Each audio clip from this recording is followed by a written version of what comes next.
Sean todos bienvenidos.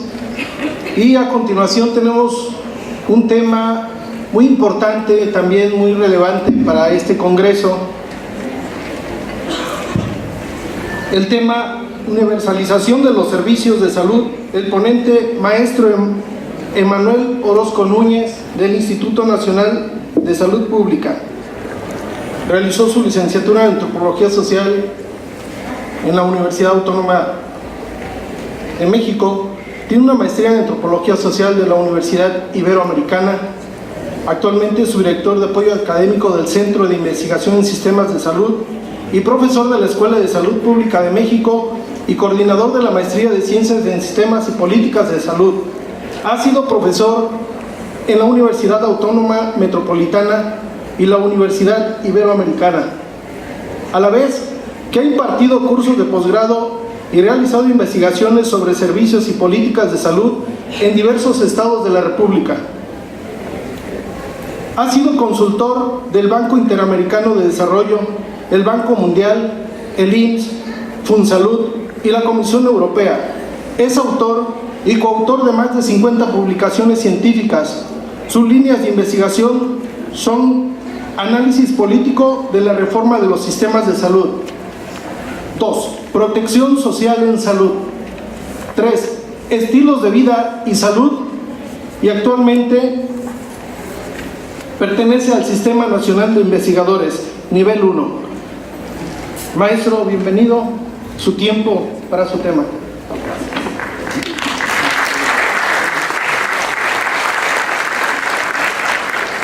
Muchísimas gracias, muy amables por habernos invitado. Agradezco mucho al comité organizador por esta invitación, que siempre es una oportunidad para poder dialogar, ¿no? Tomemos esto como un punto de partida para un diálogo. Es un tema bastante provocador, entonces va a valer la pena verlo desde una perspectiva crítica, y entiendo que el auditorio está combinado también con personal administrativo, lo cual me parece importante porque en muy pocas ocasiones vinculamos, ¿no?, a los colegas que se dedican a la administración de recursos humanos, financieros, a temas de carácter un poquito más escolar. Entonces, la presentación tiene como 3 grandes secciones, ¿no? La primera les voy a hablar conceptualmente de qué es la universalización de la atención médica. En una segunda parte les voy a hablar un poquito acerca del tema de la cobertura efectiva, y voy a cerrar presentándoles algunos resultados de investigación bastante polémicos para que ustedes no se vayan con la idea de que estos temas son, vamos a decir, miel sobre hojuelas o cuestiones de carácter más político. Entonces, como un primer punto, yo creo que vale mucho la pena detenernos a conceptualizar a qué se refiere esta idea de lo que le llamamos la universalización de la atención médica, conocida también en el argot como cobertura universal, ¿no? Y ciertamente el tema de la cobertura universal o la universalización de la atención médica se refiere tanto a temas de carácter aspiracional, como lo planteaba el colega que me precedió, ¿no?, como una especie de valor en donde para todos nosotros, por supuesto, se vuelve tremendamente deseable que todos, sin importar nuestras condiciones étnicas o socioeconómicas, tengamos acceso y cobertura de servicios médicos, ¿no? Y esto va más allá, digamos, del tema de la caridad o del tema de la imagen piadosa que tenemos de los servicios de salud como expertos en el sufrimiento humano, sino que más bien nos coloca en otra latitud, y creo que la más importante tiene que ver con qué pasa con cualquier ciudadano chiapaneco o mexicano en el momento que acude a un servicio público y no recibe atención, ¿no? En ese momento descubrimos nosotros la importancia que tiene el poder acceder a servicios médicos sin que eso implique pago, porque en ese momento se empieza a cristalizar lo que nosotros conocemos como protección financiera, que es, en mi opinión, un gran principio en los sistemas de salud. Y otro punto, seguramente no me dejarán mentir, y sé que el gobierno de Chiapas lo está trabajando en sus talleres, Prospera, etcétera, que tiene que ver con que este tema de la universalización no tendría que ser exclusivamente médico, ¿no? Una parte en la que se ha venido trabajando y se ha insistido es que no solo basta con atender los daños, sino que también tenemos que ir a ver cuáles son las causas de esos daños, cuáles son las causas de las causas, lo que se ha conceptualizado como determinantes sociales de la salud, ¿no? Entonces, en este punto podemos definir la cobertura universal como esta confluencia, ¿no?, en la búsqueda de el acceso universal a la atención médica, cuidando aspectos financieros y, por supuesto, aspectos de carácter económico. Como principios, ¿verdad? Y este punto me gustó mucho en la ponencia anterior. Creo que es muy importante que partamos de la idea de que hay principios, ¿no? Y por lo menos hablaríamos de 4 que nos parecen muy importantes a la hora de pensar en la universalización. El primero, pues obviamente, el derecho a la salud, que en el caso de México está consagrado en la Constitución como el derecho a la protección de la salud, cuya reforma se hizo en el año 1984, ¿no? Para que vean que no son temas también tan nuevos, y ese va a ser uno de los puntos importantes en mi intervención. Otro punto que me parece clave es nuestra reflexión en la equidad, ¿no?, en darle a cada quien conforme a su necesidad, y no necesariamente, como nos pasa en México, en darle a cada quien conforme a su capacidad de pago. Y ahí creo que hay un tema de reflexión muy importante, sobre todo cuando uno está en estados como Chiapas, ¿verdad?, donde sabemos que únicamente alrededor de la tercera parte de la población total del estado tiene seguridad social, el resto se atiende o en el sistema de protección social conocido como Seguro Popular o en el sector privado. Entonces sí nos interesa hablar del tema porque sabemos que buena parte de la población carece de la cobertura más importante en el caso de México, que sería por lo que uno recibe, ¿verdad?, la de la seguridad social. Entonces, en este caso la equidad tendría que ver con el esfuerzo que se ha venido haciendo para equiparar, ¿no?, la acción de la seguridad social como el IMSS, el ISSSTE, etcétera, con la del Seguro Popular, buscando un cierto principio de igualdad y efectividad en cuanto a las acciones, cosa que es bastante difícil, por supuesto, porque en el sistema de protección social se manejan muchísimos menores recursos que en la seguridad social. El otro punto que no me voy a detener sería la universalidad, y el otro que me parece fundamental y que más o menos tenemos en el caso de México, que es la solidaridad, ¿no? La solidaridad entre sanos y enfermos, ¿no? La solidaridad entre ricos y pobres, la solidaridad entre viejos y jóvenes, que es algo muy importante para poder darle continuidad a muchas de las reformas en las que hemos venido trabajando desde muy empezado el siglo pasado. Entonces, para poder lograr, ¿verdad?, un sistema de cobertura universal, creo que vale la pena tomar lo que nos plantea la Organización Panamericana de la Salud en materia de ver 4 grandes ingredientes. No le vamos a poner mucho a esta ensalada, 4 grandes ingredientes. El primero, que me parece fundamental y que ciertamente tiene retos importantes en México, que es un sistema de salud fortalecido, ¿no? Y obviamente podríamos decir que se ha venido fortaleciendo históricamente, pero los 2 últimos años hemos visto un cambio importante en temas de recorte presupuestal, ¿verdad? Con lo cual uno se pregunta seriamente, pues, ¿cómo vamos a fortalecer el sistema si nos están reduciendo el gasto operativo? El otro punto que ya lo tenemos, pero en mi opinión todavía le falta un poquito, es precisamente la política de protección financiera, que hay que tomar muy en serio, sobre todo en aquellos grupos donde su gasto en salud, es decir, la cantidad de recursos que invierte una familia para resolver una necesidad, a veces es tremendamente desproporcionada, ¿no?, en relación al ingreso, y tenemos familias que, por supuesto, y es algo muy triste, en el caso de México se estima que 5% más o menos a nivel anual empobrece por pagar temas de salud, los cuales teóricamente desde el 84 están teóricamente protegidos por la Constitución Política de los Estados Unidos Mexicanos.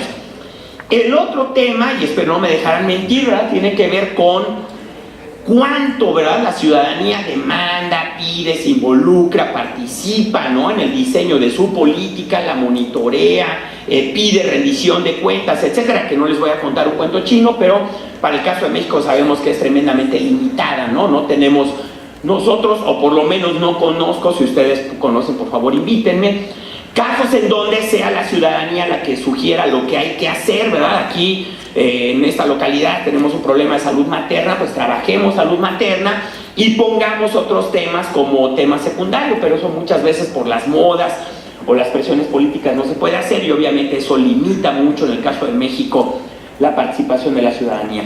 Y el último punto que creo que también podríamos ver críticamente sería el de la férrea voluntad política, ¿no? Porque podemos tener casos donde los decisores en un momento de la historia, como vimos en el caso de México la década pasada, se comprometen, ¿no?, tremendamente para poder acercar servicios a la población de bajo ingreso, pero vemos cómo ese interés va decreciendo con el tiempo hasta llegar a situaciones como las que les acabo de comentar, en donde desde hace 2 años hemos sufrido recortes presupuestales precisamente en los programas que van dirigidos a paliar o evitar que las poblaciones pobres tengan que pagar por la atención médica que reciben. Y ese pago no es únicamente en los servicios. Acuérdense que cada vez que nosotros le decimos a una persona que no le podemos dar tal medicamento, que no tenemos tal insumo, etcétera, pues lo estamos llevando directamente al gasto de bolsillo. O sea, sabemos que más del 70% de las personas que no reciben teóricamente lo que los llevó a los servicios de salud, pues acaban comprándolo en el sector privado. Entonces, para fortalecer un sistema de salud requerimos en un primer momento gobernanza. Puede parecer una palabra esotérica que básicamente se refiere a reglas claras del juego, ¿no?, y a un cumplimiento del marco normativo como un principio de fortalecimiento y aprendizaje institucional. Ya en otros puntos, ¿verdad?, tendríamos que agregarle organización, recursos, financiamiento, un tema que la verdad es bastante importante para la planeación estratégica, pero por desgracia no lo hemos podido terminar de implementar, que es un buen sistema de información que nos permita, oriente, entre muchas otras cosas, la toma de decisiones. Y finalmente, por supuesto, el tema que tenemos de acceso diferenciado por tipos de población en México a distintos tipos de medicamentos o tecnologías médicas. Entonces, en este caso, ¿verdad?, un primer punto que tenemos que considerar es vigilar cómo está el tema del acceso. Y sabemos, ¿verdad?, en estados difíciles como en materia geográfica, no me tomen a mal comentarios, problemas de geografía, de ríos, etcétera, barreras importantes en el entorno que imponen a muchos grupos de población barreras para poder llegar a un servicio, ¿no? Esas barreras pueden ser en un primer momento geográficas, pero también donde tenemos alta presencia de población de pueblos originarios, pues ahí se nos presentan otros tipos de barreras, en este caso las culturales, las lingüísticas, que son muy importantes para acercar a la población a los servicios. En un segundo punto, por supuesto, requerimos de los propios servicios, ¿verdad?, la infraestructura sanitaria, que la conocemos en el caso de ustedes, pero que valdría mucho la pena pensar si es esa infraestructura la que necesitamos, o pensar en algunas fórmulas que han sido muy criticadas, pero que pueden ayudar, como la mezcla público-privada y otras, para poder precisamente empezar a fortalecer servicios en áreas donde la inversión es relativamente baja. Y un tercer punto que es fundamental y que no podemos perder de vista es el de la protección financiera, es decir, estar pendientes, vigilando que la población no invierta de sus propios recursos a la hora de demandar o recibir un servicio médico. Entonces creo que es muy importante decir qué no es la cobertura universal, porque a mí en lo personal me preocupa escuchar legisladores o tomadores de decisiones que nos dicen que México está en la universalidad. De hecho, no olvidemos que en la Asamblea Mundial de la Organización Mundial de la Salud del año 2012, el entonces secretario de Salud, Salomón Chertorivsky, decretó que en México había cobertura universal.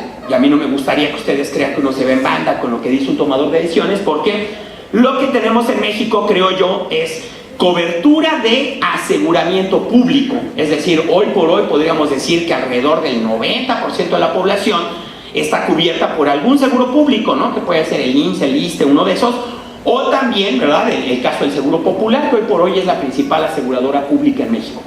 Entonces, no es protección universal aquellos programas donde decimos, aquí le damos todo a los pacientes con VIH o con cáncer de mama, pero a los que tienen leucemia linfoblástica o los que tienen una enfermedad rara, lupus eritomatoso, a esos no, ¿verdad? Cuando tenemos una situación así, obviamente, y hay que decirlo, no hay universalidad. Cuando hay que pagar, no hay universalidad, por supuesto.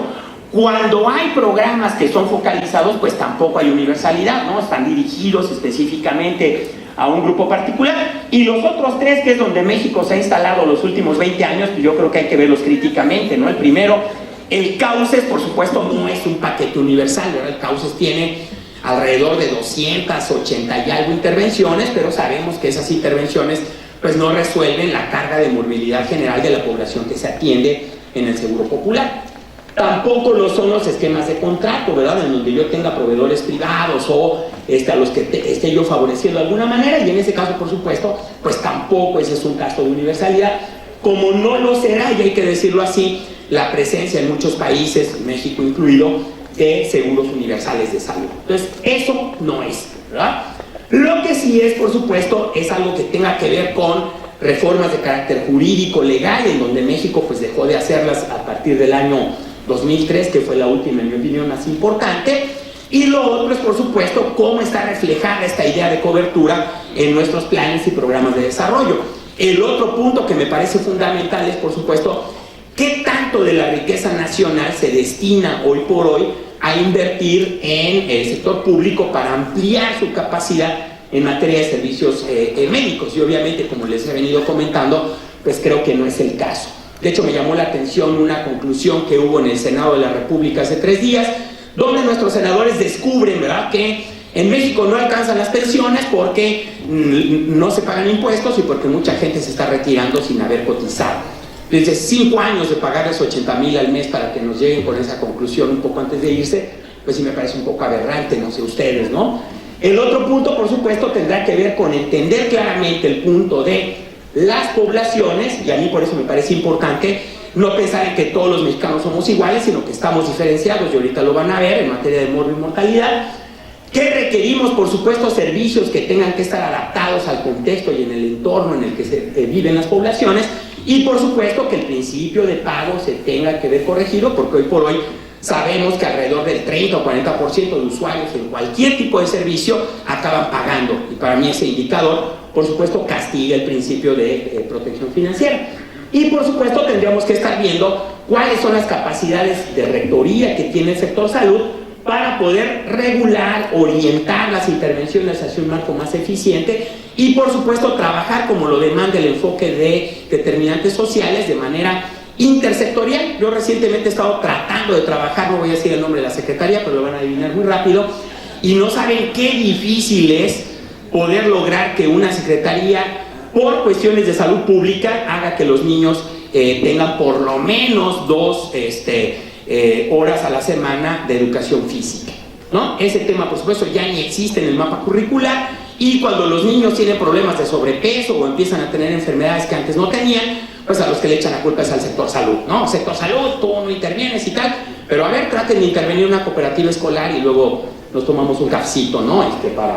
Para comentarlo con un poco más de detalle. Entonces, la historia no es nueva, vean cómo desde el año 78, desde aquel mito ya para mí de Alma Ata con el nacimiento de la atención primaria, lo que la atención primaria a la salud se buscó siempre el principio de universalidad, y por supuesto llegamos al nuevo milenio ahora con los objetivos de desarrollo sustentable, etcétera, esperando que ojalá para el año 2030 tengamos mejores cuentas que las que tuvimos con Salud para Todos en el año 2000 o con los objetivos de desarrollo del milenio, en donde por supuesto nos quedamos cortos. Entonces vamos a ver ya en materia, con un poco más de microscopio, qué pasa con la cobertura de servicios en México, y esto a mí en lo personal me interesa porque uno, pues nos ayuda a entender qué también trabaja el sistema de salud, otro, por supuesto, qué cuentas le rendimos a la población a partir de las acciones que dirigimos hacia ella, y el último, por supuesto, qué hace que triunfen o fracasen las intervenciones sanitarias. Entonces, en este caso creo que es importante que todos nos instalemos en la idea de que la evaluación del desempeño es algo que tendría que ser un componente inherente a nuestro sistema de salud, quitando por supuesto en nuestras mentes, y aquí veo muchos estudiantes, la idea de pasamos o reprobamos, ¿no? Yo creo que esa idea de evaluación ya tendría que ser parte del pasado. Ahora la idea es usar la evaluación como un instrumento para la toma de decisiones, y pues cómo vamos a tomar decisiones si no sabemos cómo estamos, ¿no? Principio de la mejora de la calidad es que no se puede mejorar aquello que no se controla. Entonces, si no hay control, pues ciertamente hay que tomarse muy en serio las cosas. Y el último punto es cómo está el tema de los recursos, ¿verdad? Cómo se distribuyen esos recursos y, por supuesto, qué logramos nosotros en materia de esos recursos. Entonces van a ver ahorita 2 diapos. Esta es la primera en donde vemos de qué mueren las mujeres en México. Perdónenme que me haya ido con temas de mortalidad, pero me parece importante para que lo comparemos posteriormente con las causas de mortalidad en hombres y pensemos si de entrada los servicios que tenemos trabajan con esos problemas, ¿no? Vean ustedes cómo para el caso de las mujeres y obviamente de los hombres también, ya lo verán ahorita, una de las primeras causas de morbo y mortalidad es la diabetes mellitus. En mi presentación les voy a poner datos de control de la diabetes mellitus para que se vayan lo suficientemente preocupados, ¿verdad?, de lo mal que estamos trabajando con enfermedades que se han vuelto muy comunes en la población mexicana, ¿no? Entonces, para el caso de la mujer tenemos como las más importantes, vean ustedes, diabetes, enfermedad isquémica del corazón, que se parecen mucho a las primeras causas de muerte, pero si comparamos con los hombres, vean ustedes, cirrosis hepática, ¿no? Levante la mano un centro de salud que trabaje con cirrosis hepática. Parece que no, ¿verdad? Una enfermedad, entonces la quitamos del catálogo y ya no fue universal. Lesiones y accidentes, ¿verdad? Los hombres morimos de sobredosis de plomo, ¿verdad? En la calle a golpes, etcétera. Y es un tema con el cual nos está de veras costando mucho y se nota, ¿no? México, por desgracia, tiene 2 o 3 ciudades de las más inseguras del mundo, el grupo de las 5 más inseguras. Yo creo que es un tema del cual no tenemos por qué sentirnos orgullosos, y obviamente tendríamos que estar viendo, esa es mi primera reflexión con ustedes, cómo trabajamos con esos problemas. Y parecería como que los filtramos, ¿no? Los fáciles, sí, los difíciles, pues no, ¿verdad? Se los dejamos a otro grupo. Entonces, a la hora de ver, ¿verdad?, cuál es el efecto de la acción del sistema de salud, pues sí nos tendría que preocupar ver, por ejemplo, programa de cáncer de mama, ¿no? Es una acción que los gobiernos estatales, federales han estado impulsando, y hoy por hoy sabemos que la cobertura, por ejemplo, de intervenciones necesarias como lo es la mastografía a partir de los 40 años, difícilmente se aplica al 10% del total de mujeres que se atienden en el Seguro Popular, ¿no? Ese ya nos pone un tema sobre la mesa, como lo será también esta reflexión que hacen muchos decisores. No tienen las mastografías porque dicen que las doñas no las piden. Entonces mi pregunta a los decisores es, entonces la población tiene que ir a pedir algo, y nuestro sistema de información no le está orientando a usted sobre las cosas que tendría que estar haciendo en el terreno sin ir a preguntarle a la población. Y por supuesto la tercera siempre nos pondrá así a prueba, ¿no? La prueba del ácido, por supuesto, qué tan buena cobertura tenemos, obviamente en función del resultado. Por tanto, ¿verdad?, la cobertura efectiva se va a referir en lo general a una intervención que logra generar una acción en salud en donde el sistema otorgó esa acción en el momento que se presentó la demanda, ¿no? Para que eso pueda ocurrir, tendríamos que pensar en 4 atributos que, por supuesto, son bastante difíciles de lograr en un sistema de salud como el mexicano. Primero, la disponibilidad de los servicios, ¿no? Yo estoy trabajando problemas actualmente de salud materna en un hospital del estado de Morelos, y me llama la atención que es, por ejemplo, un día festivo y no hay servicios de salud. Entonces yo ahí tengo ya un problema de disponibilidad, porque en mi opinión, lo pongo a consideración de ustedes, administradores, un hospital no puede cerrar porque es día festivo. Sorry, creo que una escuela a lo mejor sí, aunque luego los estudiantes malos estudian antropología, pero quitando eso, ¿verdad?, mi opinión es que los servicios de salud se hacen una función importante y tendrían que estar permanentemente disponibles, ¿no? Lo otro, que lo van a ver ahorita con el tema de la diabetes, implicaría que la gente sepa lo que tiene que hacer en el momento que se le presenta un síntoma, y sabemos para el caso de la población mexicana que eso, de la percepción del síntoma a la demanda médica, pueden pasar días, ¿no? En términos de, primero, pues voy a ver qué pasa, ¿no? Segundo, le pregunto a mi mamá, oye mamá, tengo esto y tal, tu tía tuvo eso, tómate esto, hasta que eventualmente el síntoma nos llevará con un médico, obviamente en condiciones que no son las mejores. El otro tema que es importante es lo que se hace, ¿verdad? Y en este caso tendríamos que ver que lo que hacemos, por ejemplo, en el caso de diabetes, sea lo más adecuado en relación a los recursos que tenemos y al tipo de población que atendemos, y que finalmente, y ese es todo un gran tema con las enfermedades crónicas en general, una vez que tengamos un diagnóstico, pues nos adhiramos al tratamiento, sigamos las recomendaciones que nos dé el médico.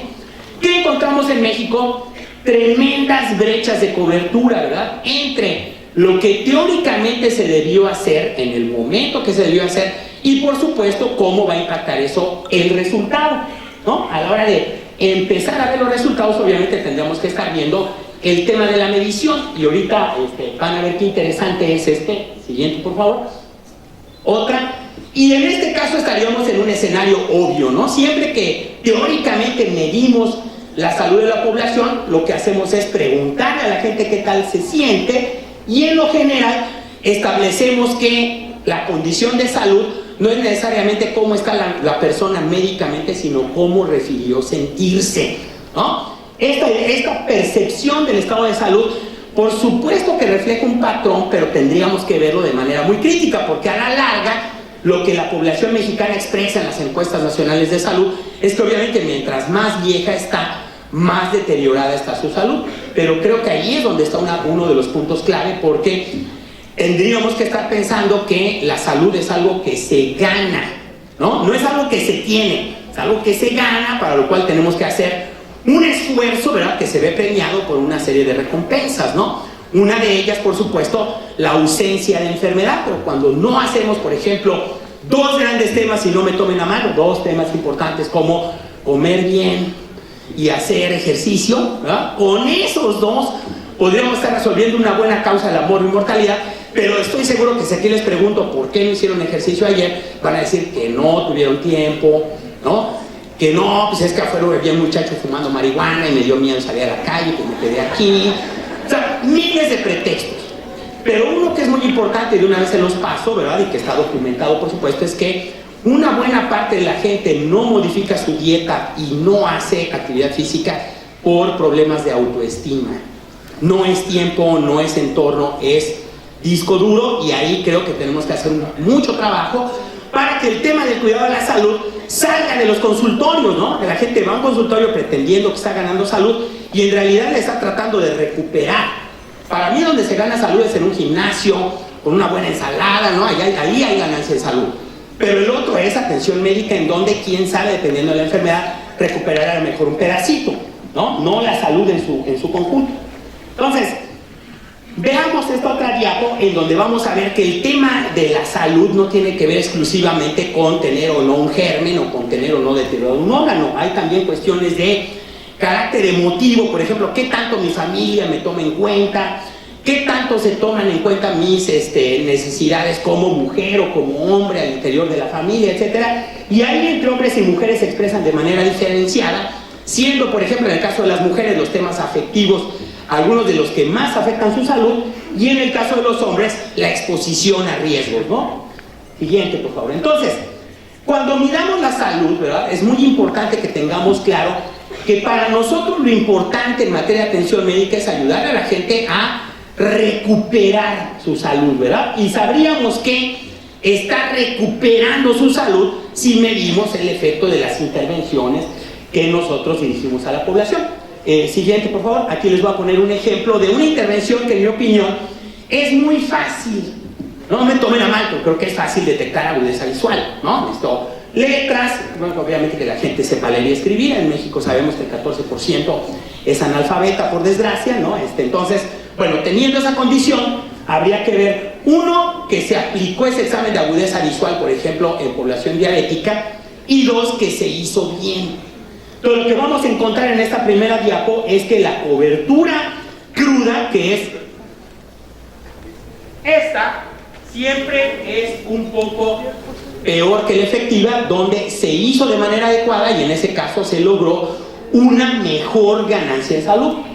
Vamos a ver otro tema que es bastante recurrente, el cual por desgracia padece también su humilde servidor, que es el tema de la hipertensión arterial. Y vean ustedes cómo en esa gráfica es una situación, aparte que no ha cambiado gran cosa. Ustedes van a decir que les traigo datos muy viejos, pero no ha cambiado gran cosa.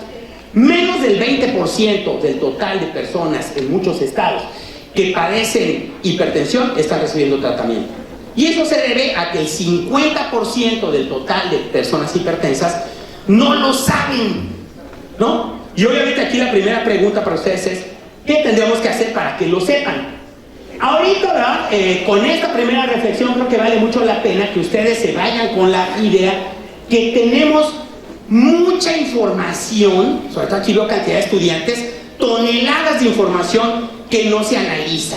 Entonces, muchachos, por favor, aquí está el pan, vengan sobre esta área de desarrollo en su carrera profesional y obviamente empecemos a analizar los datos que generamos y que no analizamos. Segundo punto importante, ¿verdad? Tratemos de ver claramente cuáles son las prioridades, pero, y voy a ser muy enfático en esto, lo que no está en las prioridades no significa que no se atiende. Uno de los grandes filósofos en materia de salud que trabaja temas de equidad dice que lo que más le preocupa de las listas no es lo que está en la lista, sino lo que no está en la lista. Y generalmente veremos, como pasa en México, que muchas de las cosas que no están no tienen una justificación clara. Y es mi opinión sobre la insuficiencia renal crónica, ¿no? En el sector salud, Seguro Popular, se dice que no podemos dar tratamiento para los insuficientes renales porque eso implicaría una pérdida de 30 o 40% del presupuesto total. Pero les doy una pregunta seria. ¿Y por qué tenemos tratamiento antirretroviral gratuito a más de 100,000 personas a las que se les ha otorgado sin mayor problema, financiado con el Fondo de Protección contra Gastos Catastróficos?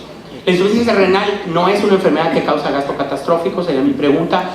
No es común, no afecta. Yo estoy seguro que aquel auditorio, una buena parte, ha tenido un pariente con insuficiencia renal y a lo mejor ese pariente tuvo que quedar a la vera de su suerte porque pues no hay dinero para pagar y el sector salud no lo otorga. Y perdón que subraye el no lo otorga, ¿no?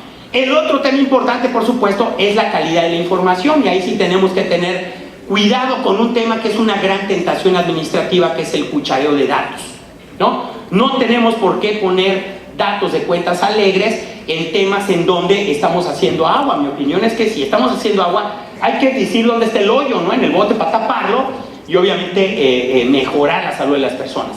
Y el último punto, por supuesto, no es ver estos temas como un asunto técnico, ¿no? Como un asunto que tenga que ver únicamente con temas de dinero. En mi opinión, el tema de fondo, y por lo cual agradezco que se me haya invitado aquí, es por ver la universalización de la atención médica como un tema de derechos humanos, ¿no? Y no olviden que la salud fue reconocida como derecho humano en 1910, estamos en 2017, como que nos hemos tardado un poquito más de 100 años, ¿no?, en concretarlo para grupos de población que en México, en mi opinión, por el solo hecho de ser mexicanos, deberían tenerlo y deberían tener un mecanismo para exigirlo. Entonces, vamos a ver, ahí está todo el acervo bibliográfico, una buena parte, si lo quieren leer, si no, pues les mandamos resúmenes, no se preocupen.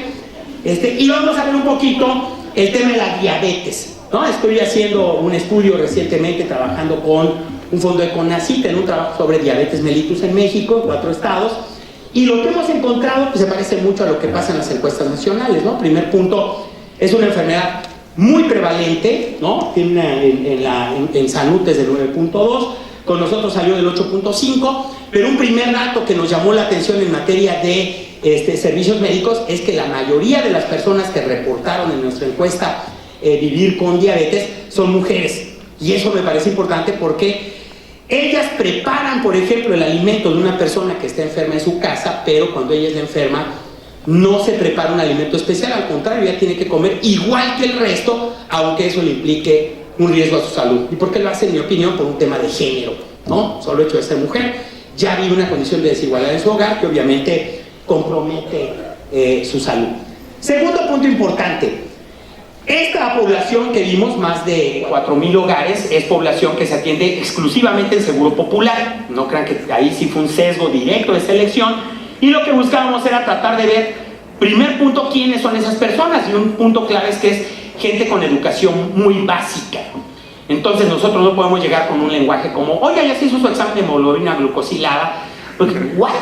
¿No? Primeramente, pues poca gente lo conoce en primer nivel, ¿no? Y el segundo punto, pues son palabras que les cuesta trabajo entender, y obviamente les cuesta trabajo entender a la luz del control, ¿verdad? De cómo sé yo que el paciente estaba adherido al tratamiento los últimos meses, y no como hacemos muchos, de que me toca consulta, cambio estilo de vida, despisto al médico, salgo del consultorio y otra vez vuelvo a las andadas. No estoy diciendo que me la pase yo comiendo lechuga, ¿no? Pero algo hay que hacer al respecto. Y el otro punto que me parece clave, vean ustedes, son las edades. En la población mexicana de bajo ingreso, un punto que es muy importante es empezar a ver que desde la década de sus 30s ya están reportando diagnósticos de diabetes mellitus. ¿A qué atribuyen ustedes que a la década de los 30 ya tengamos pacientes con una bella diabetes desarrollada en su organismo? A la acumulación de factores de riesgo, ¿no? Sabemos que desde la edad escolar, los niños, ¿verdad?, 30% de los bodoques que van en primaria ya tienen problemas de sobrepeso. Y ese sobrepeso va aumentando con el paso del tiempo hasta llegar a la década de los 20, donde ya es un factor de riesgo para el desarrollo de una enfermedad metabólica, y esa sí no es una broma, eso es en serio. Y ahí es donde viene mi primera pregunta. En materia de universalización, ¿qué tan bueno es el diagnóstico oportuno de la diabetes en ese grupo de población? Y obviamente es un tema bastante complicado, ¿verdad? Primeramente porque buena parte de las personas con las que estamos trabajando nos reportan problemas para atenderse precisamente por su condición. Uno de género, ¿no? La mayor parte, vean ustedes, 41% se dedica a cuestiones del hogar. Ese es un poco guacamole en la presentación, pero se dedica a cuestiones del hogar. Y el otro punto son autoempleados, ¿no? Estos grupos de población en esta encuesta nos están reportando problemas para poder adherirse al tratamiento, no obstante que reciben atención médica. Ven ustedes que la gran mayoría se atiende sea en el IMSS, de los que nos reportaron, o en el Seguro Popular. Es decir, alrededor del 80% de estos diabéticos tienen una cobertura de servicios médicos, pero aquí tenemos un gran problema, ¿verdad? Y ese gran problema es el sector de población que no tiene, que nos reporta no tener atención médica, que es cercano al 20%. Y el otro punto que me parece igualmente importante es cómo estamos trabajando. Y vean ustedes que combinando los porcentajes de Seguro Popular y los porcentajes de IMSS, únicamente el 22%, es decir, menos de la cuarta parte del total de diabéticos con los que estuvimos trabajando, estuvo recibiendo el tratamiento que le llaman integral, que es una combinación de tratamiento médico, aunque ahí también hay una crítica porque solo les dan 2 medicamentos, glibenclamida o metformina. Ya otros están fuera del catálogo porque pues, no alcanzan, no se los podemos dar. Y el otro punto realmente preocupante es que las intervenciones no médicas, como es actividad física y mejora de la dieta, por supuesto, brillan por su ausencia. Siguiente.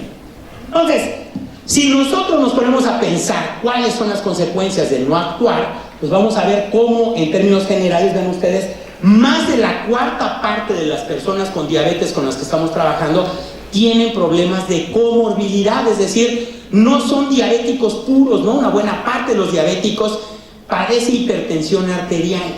Y obviamente sabemos que es la hipertensión arterial su principal factor de riesgo para insuficiencia renal, de donde nos preocupa que los tratamientos no sean tan bien realizados. Y esta falla, antes de que me lo digan, no se la estoy pasando exclusivamente al sistema de salud. Para mí es una falla estructural que obviamente generará muchos problemas si no hacemos nada a partir de ahora. No se espera un nuevo presidente, un nuevo gobernador, ellos no van a cambiar, los que tenemos que empezar a cambiar en buena medida, pues somos nosotros, ¿no? Siguiente, por favor. Y ya con esta diapo termina mi presentación. Quiero dejar preocupados, este fue el reporte que nos dio la población de su propio estado de salud y nos llamó la atención que entre los 18 y los 70 años, que fue el rango de edad de las poblaciones que encuestamos, únicamente el 25% se definió sana. Únicamente el 25%. Lo que significaría 2 grandes problemas, en mi opinión, para el sistema de salud. O nos encanta la clínica, ¿no? No confiamos en la salud pública, solo queremos ver batas blancas, consultorios y obviamente una orientación a la atención de los daños.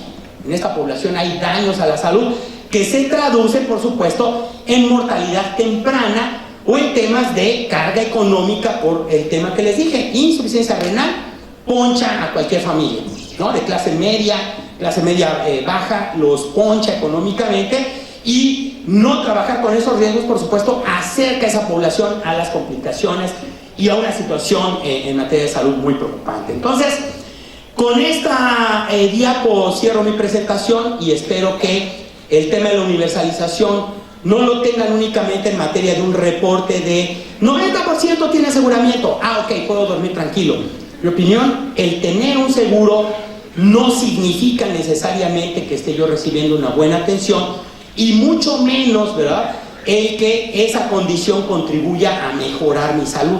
La mejora de la salud yo creo que no está, y perdónenme que lo diga de esa manera, en el campo médico, está en otras áreas, y esas áreas tendrían que estar trabajando combinadamente con el campo médico, sobre todo en lugares como Chiapas que tanto queremos. Muchas gracias por su atención.